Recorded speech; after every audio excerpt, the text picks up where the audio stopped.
Hey everyone, my name is Tashawn, and I work for the Sierra Club's Democracy Program as a democracy campaign representative. I'm going to give it a few folks or a few seconds for folks to join. I'm here today to talk to you about what we just saw, another procedural vote on a voting rights bill, this time named the Freedom to Vote Act. I know we just saw this, third time this happened on a voting rights bill. I'm here to kind of talk about more about what is next, what is to come, and what we just saw. So I'm just going to give it a few more seconds, let folks join, and then we're going to jump into what we just saw and what comes next. If you're watching, if you want to, go ahead and put where you're from in the chat. That would be wonderful.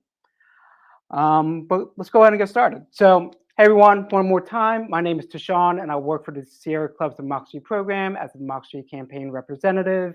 I'm here to talk to you about what we just saw, another procedural vote on the Freedom to Vote Act.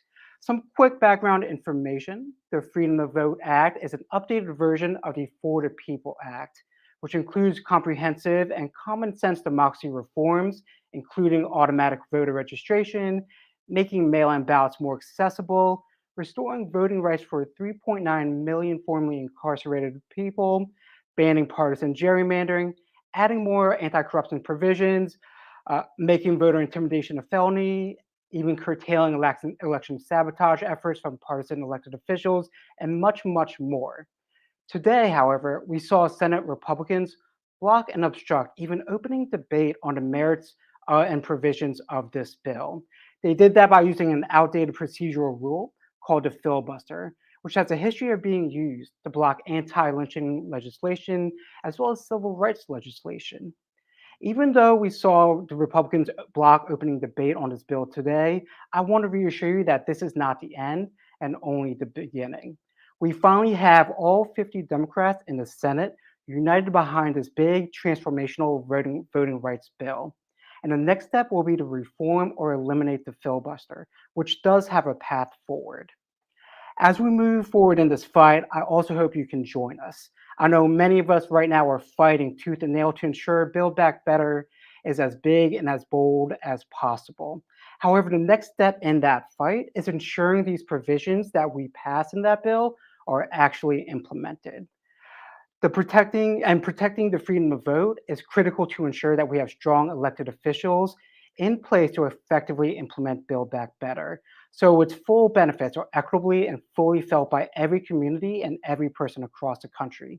Protecting the freedom to vote is how we continue to build on this progress and laying the foundation for future success and wins in the future.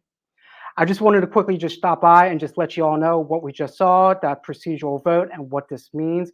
I just want to say, don't get deterred by this. I know legislation and passing legislation is slow and frustrating, but we are moving closer to the finish line. And with your help, we will get these wins.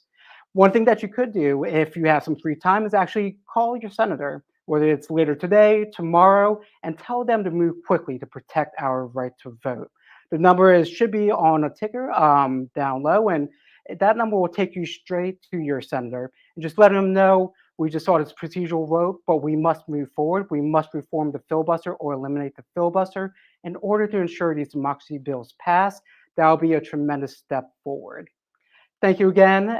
Really appreciate y'all taking that few seconds just to listen to what just happened and the next steps forward. And I hope each of you have a wonderful day. Thanks again.